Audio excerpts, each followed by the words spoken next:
Следующий момент, он такой больше тоже холиварный, наверняка тоже его можно обсуждать часами. Он связан с нашим предыдущим подкастом. Угу. Вот, и он связан с казахами. Казахов я очень сильно люблю, уважаю как братский народ и по религии, и по этнически. И, ну, мне нравится их культура. Хотелось бы в Казахстане побыть и даже пожить немножко. Очень много подписано всяких казахских блогеров, но много казахов к нам пришло, написало комментарий, что, мол, нагайцы — это какой-то там отколовшаяся ячейка казахов.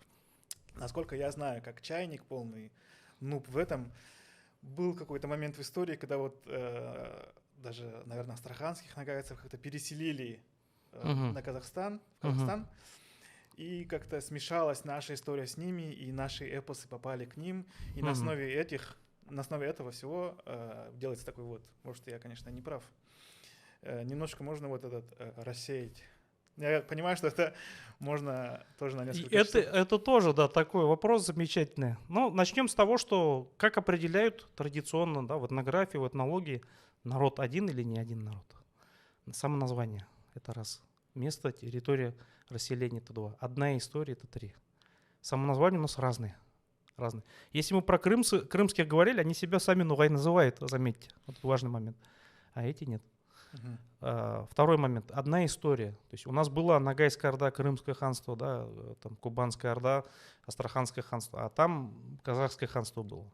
Третий момент связан с этнографией, да, с культурой. То есть вот если мы посмотрим, вот, дай Аллах, приедете к нам в гости в Астраханскую область, я свожу в Краеведческий Астраханский музей. Там в одном краю, да, ногайский костюм, именно каргаш-ногайский, там рядом юртовский, в другом краю казахский костюм, женский, мужской.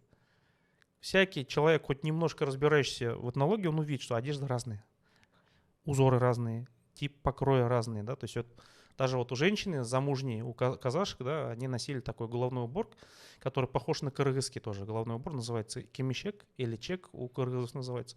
У нас такого не было, у нас был тастар. Большую массивную бобровую шапку носили, кундузбырк, например. Потом ногайская одежда, что мужская, что женская, она такая приталенная, да, то есть вот черкесский щепкен. Вот. Об этом, кстати, тоже можно пару слов сказать. Да-да-да. Так вот, одежда разная, да, язык, да, вот если будем говорить, языки они близкие, ногайско-кыпчакскую подгруппу входят, но там много различий. На самом деле, вот я, когда общаюсь с кумыками, без каких-то проблем общаюсь, потому что, да, ну, вообще никаких трудностей нет. Вот. Насколько много слов таких, которые, опять-таки, да, в казахском нету, в ногайском, кумыкском есть. Когда исследовали, ученый, да, Анна Владимир Дебо, она доктор филологических наук, она пришла к выводу, что изначально ногайский язык, он был западно-половецкого, ну, западно-кыпчакского типа, потом он после переселения, вот это, про которое я говорил, между речью Волги и Урала, воспринял восточно-кыпчакские, да, черты. Вот. И резюмируя, опять-таки, да, есть еще и генетические данные, которые показывают, что разные гаплогруппы, да, вот даже вот Найман урод, да, он есть у нугаев и есть у казахов. Казалось бы, должно быть одно и то же. Там и тамги будут совпадать. Генетика не совпадает. Вот. И это не только с найманами, да, то есть вот, мы не можем отрицать того, что мы очень близкие, похожие народы. Есть очень много общего, да, вот я вот вырос, я же уже вернусь к началу, да, нашей передачи, вырос в казахском ауле. Ну, я так говорю, казахский аул, на самом деле там, может, русские, которые со мной рядом там жили, в поселке Володарске, возмутиться сказать, мы же тоже есть, да, вот. Но я так говорю, потому что там большинство, да, самым густонаселенный казахами, да, это Астраханская область. И вот в Астраханской области самый густонаселенный Володарский район. То есть у меня родня есть, у меня и кровь казахская есть, и татарская кровь есть.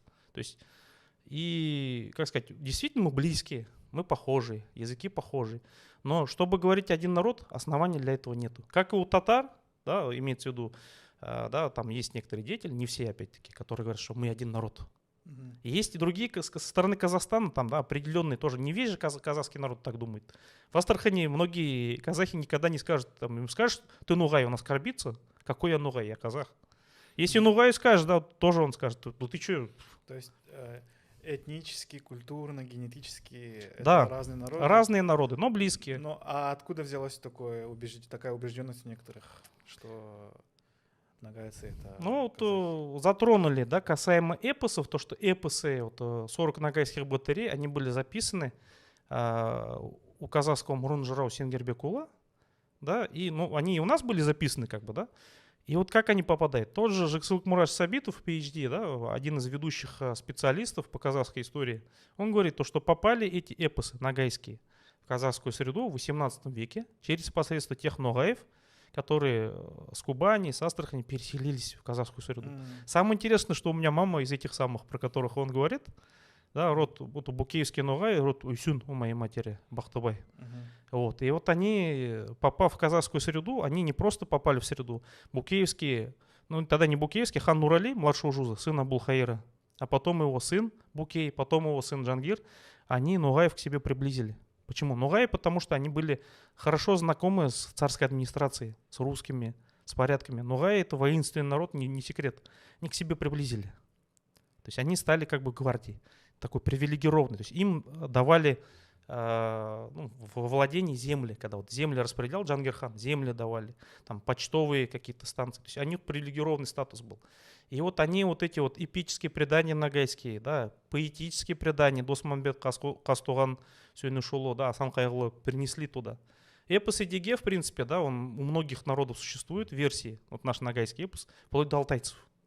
То есть у алтайцев есть, у узбеков есть, у каракалпаков есть, у башкир есть и Дукай Мурадым. То есть это вот, если у нас есть что-то, у нас действительно общего много, и рода похожие. Но когда начинаешь копать, все не так просто. Вот. Поверхностные выводы, да, быстрые выводы чаще всего бывают неправильные.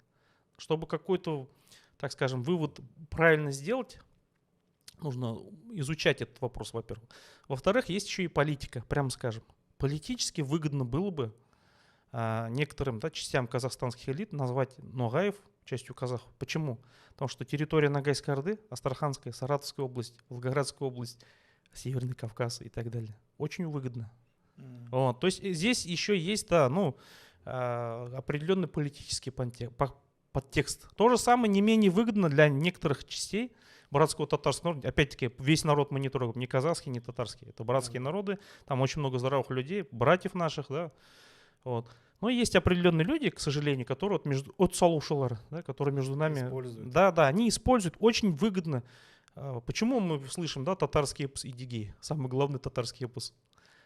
Как эпос кочевого народа к оседлым попал, это один вопрос. Другой вопрос, там есть такой эпизод, когда Идигей... Шанарактан хашар кубугу. Шанарак — это выходное отверстие юрты. Во-первых, он, видать, физическая, физкультурная подготовка у Идиге мощная, чтобы он выпрыгнул через Шанарак. Во-вторых, откуда Шанарак у казанских татар? Где юрты? Ну, это я так вот упрощенно говорю. То есть это чисто политически. У нас очень богатая история. У Ногаев сейчас на данный момент политически у нас нету своей республики, еще что-то там еще. Численность не очень большая. Но у нас такая история, что вот просто ах. Так,